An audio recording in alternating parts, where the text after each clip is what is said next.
자, 오늘 말씀은 우리가 복음으로 믿음으로 구원받는 것, 그것이 어떤 것인지를 설명해 주고 계십니다.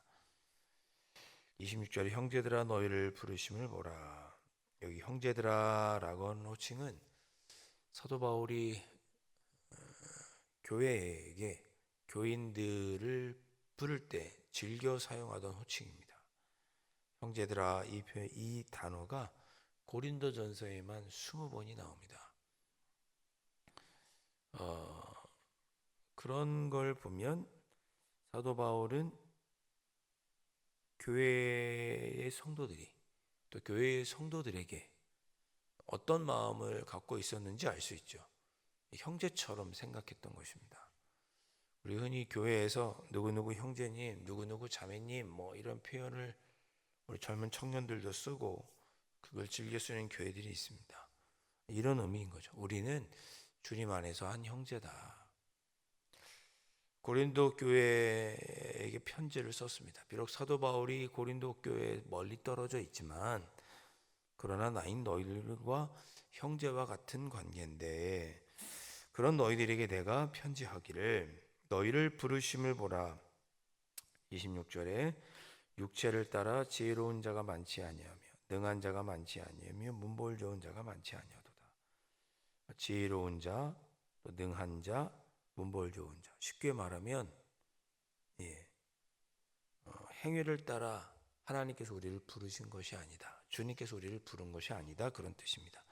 너희를 부르신 것은 육체를 따라서, 즉 뭐 힘이 세거나 뭐 키가 크거나 능한 자가 많지 아니하며 뭐 지혜가 높거나 뭐 돈이 많거나 능력이 많거나 문벌 좋은 자, 어떤 혈통을 따라 누구누구의 가문 뭐 그런 것 때문에 하나님께서 주님께서 너희를 부르신 것이 아니다. 너희를 부르신 것은 육체나 능력이나 문벌 때문에 부르신 것이 아니다. 행위를 따라 부르신 것이 아니다. 그런 뜻이죠. 그러나 하나님께서 세상에 미련한 것들을 택하사 지혜 있는 자들을 부끄럽게 하려 하시고 세상에 약한 것들을 택하사 강한 것들을 부끄럽게 하시며. 자, 하나님께서 우리를 부르신 것은 세상이 보기에는 미련한 것. 어제 미련한 것이 무엇이었습니까? 믿음이라고 그랬죠. 복음을 믿는 믿음이라고 그랬습니다. 유대인들은 표적, 눈에 보이는 기적이나 눈에 보이는 표적을 찾고 헬라인들은 이성적이고 합리적인 그런 지혜를 구하는데 하나님은 그런 것들을 높거나 그런 것으로 우리를 부르신 것이 아니고 그렇게 지혜가 있거나 능력 있는 자들을 부끄럽게 하시려고 세상의 약한 자들을 택하사 강한 것들을 부끄럽게 하려 하시기 위해 우리를 부르셨다. 믿음을 가진 우리를, 믿음 있는 우리를 부르셨다. 그런 뜻입니다. 기독교 역사를 보면 하나님께 주님께 쓰임 받기 위해 부르심을 받은 사람들 중에 세상적으로 지혜도 있고 좋은 혈통을 가진 사람들도 있습니다. 사도 바울만 해도 자기 스스로 히브리인 중에 히브리인이고 바리새인 중에 바리새인들이 할 만큼 사도 바울은 또 베냐민 집파고 자기가 그렇게 자기 입으로 얘기합니다. 나는 이스라엘 사람 중에 이스라엘이다. 히브리인 중에 히브리인이다. 혈통으로는 나를 따라올 사람이 없고 지식으로는 나를 따라올 사람이 없다. 가말리엘 문화에서 수학했다.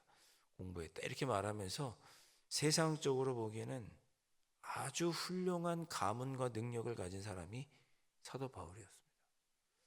그런데 기독교 역사에 부르심을 받은 사람은 그런 사람이 꼭 부름받은 건 아니죠. 베드로는 일자 무식, 고개를 잡는 어부였죠. 기독교 역사를 보면 때로는 깡패도 있었고 살인자도 부르심을 받았습니다. 어떤 사람은 의사고 정치가고 부유하고 세상적으로는 그렇기도 하지만 그러나 가난하고 직업이 창기였던 사람도 있고 예수님의 족보를 보세요. 예수님의 족보에 나오는 여인 5명은 다 세상적으로는 흠결이 있는 분들이죠. 창기이거나 이방인이거나 불륜을 저질렀던 여인이거나 결혼할 수 없는 며느리였던 사람이거나, 심지어 예수님의 어머니 마리아 결혼 전에 임신한 여인이잖아요. 그 당시에 세상적으로 보면 흠결이 있는 사람이지만 예수님의 족보에 들어가죠.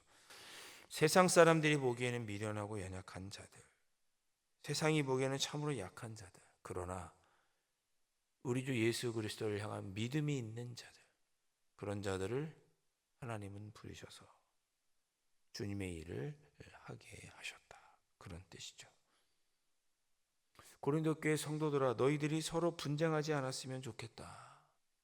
누구에게 세례받았든지 또 어떤 능력과 어떤 가문에 있든지 그런 것들로 좀 서로를 나누지 말고, 우리는 모두 예수 그리스도에 대한 믿음을 갖고 부르심을 받은 자들이니 다투지 말고 분파로 나눠서 서로가 분쟁하지 않고 한 마음으로 신앙생활 했으면 좋겠다. 지금 이렇게 편지를 쓰고 있는 것입니다. 28절, 하나님께서 세상에 천한 것들과 멸시받는 것들과 없는 것들을 택하사 있는 것들을 폐하려 하시나니.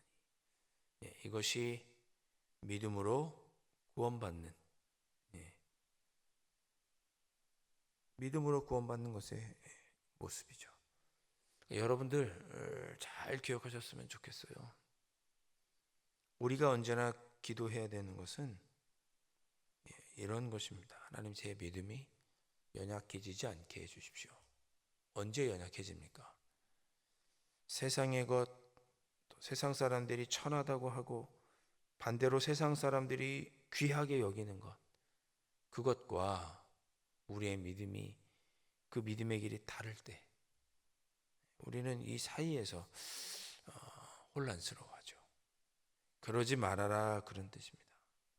세상 사람들이 보기에 우리가 좀 미련해 보이고 왜 저렇게 살지, 왜 저것을 붙잡고 살아가지라고 우리에게 멸시하고 왜 저렇게 살까, 미련한 자들이라고 말할 때, 그럴 때도 우리는 신실하게 예수님을 붙잡고 살아가야 한다. 우리는 그런 사람들이다. 그런 우리들을 들어서 세상적으로 부유한 자들, 강한 자들을 하나님은 부끄럽게 하실 것이다. 우리 주님은 부끄럽게 하실 것이다. 그래서 29절에 아무 육체도 하나님 앞에서 자랑하지 못하게 하려 하심이라.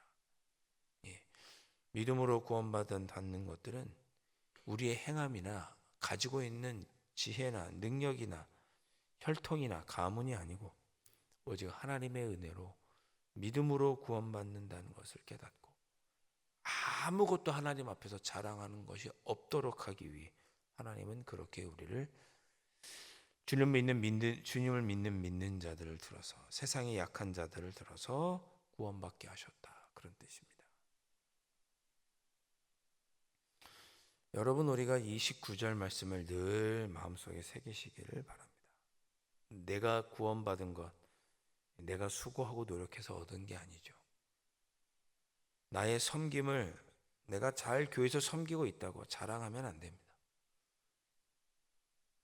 나의 나된 것을 내가 이루었다고 자랑하지 말아야 하고, 내가 교회에서 하고 있는 사역, 직분, 선교, 봉사, 교육, 친교, 예배 자랑하지 말아야 합니다. 하나님 앞에서는 자랑하지 못하게. 자랑하려면 어떻게 해야 돼요? 31절에 보니까 주 안에서 자랑하라 그랬습니다. 주님께서 하셨다. 주님께서 하셨다. 30절 보십시오. 너희는 하나님으로부터 나서 그리스도 예수 안에 있고 예수는 하나님으로부터 나와서 우리에게 지혜와 의로움과 거룩함과 구원이 되셨으니. 결국 우리가 자랑할 게 아무것도 없죠. 다 어디서 나왔어요? 하나님께로부터 나온 거죠. 그러니까 자랑할 게 없어요. 내가 주 예수 그리스도를 믿음으로 직분을 받고 주님의 모임된 교회에서 이 모양 저 모양으로 섬기는 것도 하나님께로부터 온 것이고, 나에게 주어진 모든 것들이 의로움과 거룩함과 구원도 하나님께로부터 나왔고, 세례도 하나님께로부터 나왔고, 모든 것이 다 하나님께로부터 나왔는데 왜 내가 했다고, 세상 사람들처럼 내가 능력이 있어서 내가 지혜가 많아서 했다고 자랑하느냐? 우리는 아무것도 자랑할 것이 없다. 모두 다 하나님께로부터 나왔다. 그러니까 자랑하려면 주님 안에서 해라. 주님을 자랑하고 그렇게 행하신 하나님을 자랑해야지 너희 각 사람이 무언가 했다고 자랑해서는 안 된다. 그렇게 하지 못하도록 하게 하시기 위해서 하나님은 그렇게 우리를 부르셨다. 그렇게 오늘 말씀은 우리에게 알려주고 있습니다. 모든 것이 하나님께로부터 나왔으니 그러니 서로가 내가 누구에게 세례 받았다고 자랑하지 말고, 그 세례도 누구에게 나왔어요? 사도 바울이 베푼 세례나 베드로가 베푼 세례나 아볼로가 베푼 세례나 또는 그리스도께 받은 세례나 예수님께서 예전에 세례 베푸셨잖아요. 다 어디에서 왔어요? 하나님께서부터 왔죠. 그러니 우리는 다 형제죠. 게바의 자녀도 아니고 사도 바울의 하수도 아니고 수하도 아니고 우린 다 주님의 자녀고 형제 자매인 거죠. 여러분 좀 여담입니다만은, 그래서 여러분 우리 개신교는 어느 교단에서 받았던 세례를 다 인정하죠. 침례교에서 받은 세례만 참 세례고, 우리 합동 통합 측 우리 예장에서 받은 세례는 세례가 아니고 그러지 않죠. 우리는 심지어 가톨릭에서 받은 세례도 인정해 줍니다. 가톨릭은 인정 안 해주죠. 기독교에서 받은 세례. 그게 나쁜 거예요. 세례는 다 하나님께로부터 나온 거지. 잘못된 거죠. 자, 오늘 우리가 이 말씀을 마음에 품고 기도하셨으면 좋겠습니다. 우리가 주님 안에서 자랑할 것이 아무것도 없다. 다 누구에게서 왔느냐? 하나님에게서 왔다. 그럼 우리가 자랑할 것이 없다. 내가 지금 누리고 행하고 하는 모든 일들이 다 하나님께서 왔으니 자랑하려면 우리 주님을 자랑하고 오늘 하루 자랑하지 말자. 그렇게 이 새벽에 기도하셨으면 좋겠고, 무엇보다 우리의 마음속에 서로가 서로를 향하여 나누고 분파하는 모습은 없어야 하겠습니다.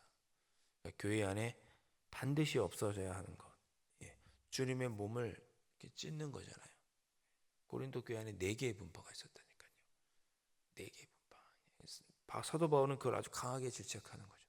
왜 주님의 몸을 4개로 찢느냐? 4개로 찢어요. 왜 찢느냐? 하나님은 우리의 모든 것은 하나님께로부터 왔고 우리들은 형제들이니 제발 하나님 앞에서 자랑하지 말고 하나님을 자랑하고 주 안에서 자랑하고, 그렇게 신앙생활 할 것을 권면하고 있습니다. 주님, 제가 그렇게 신앙생활하고 서로가 서로를 그러니 존중하고 인정해주고 모든 것이 하나님께서 왔음을 기억하며 그렇게 신앙생활 하겠습니다. 마음속으로 다짐하면서 이 새벽에 기도해 보실 수 있기를 주님의 이름으로 축원드립니다. 기도하겠습니다. 사랑하는 주님, 모든 것이 하나님께로부터 왔습니다. 우리가 받은 구원은 누구에게 세례받고 누구에게 세례받고 또 누구에게 세례받아 그 사람에게서 온 것이 아니고 누구에게 어디서 세례를 받았든 모두 하나님께로부터 온 구원이고 하나님께서 우리의 믿음을 보시고 구원해 주신 것입니다. 그러니 우리의 믿음, 우리의 구원이 하나님께로부터 온 것을 기억하고 서로를 존중하고 이해하고 배려하며 오직 주님만을 자랑하며 신앙생활하는 저희들이 될 수 있도록 인도하여 주옵소서. 오늘 하루를 살아갈 때도 우리에게 베풀어 주시고 허락하여 주시는 모든 것들이 하나님께로부터 왔음을 기억하고 기뻐하고 감사하며 보내는 이 하루가 될 수 있도록 성령 하나님 인도하여 주시옵소서. 귀하신 예수 그리스도의 이름으로 간절히 기도하옵나이다. 아멘. 하늘에 계신 우리 아버지, 아버지의 이름을 거룩하게 하시며 아버지의 나라가 오게 하시며 아버지의 뜻이 하늘에서와 같이 땅에서도 이루어지게 하소서. 오늘 우리에게 일용할 양식을 주시고 우리가 우리에게 잘못한 사람을 용서하여 준 것 같이 우리 죄를 용서하여 주시고 우리를 시험에 빠지지 않게 하시고 악에서 구하소서. 나라와 권능과 영광이 영원히 아버지의 것입니다. 아멘.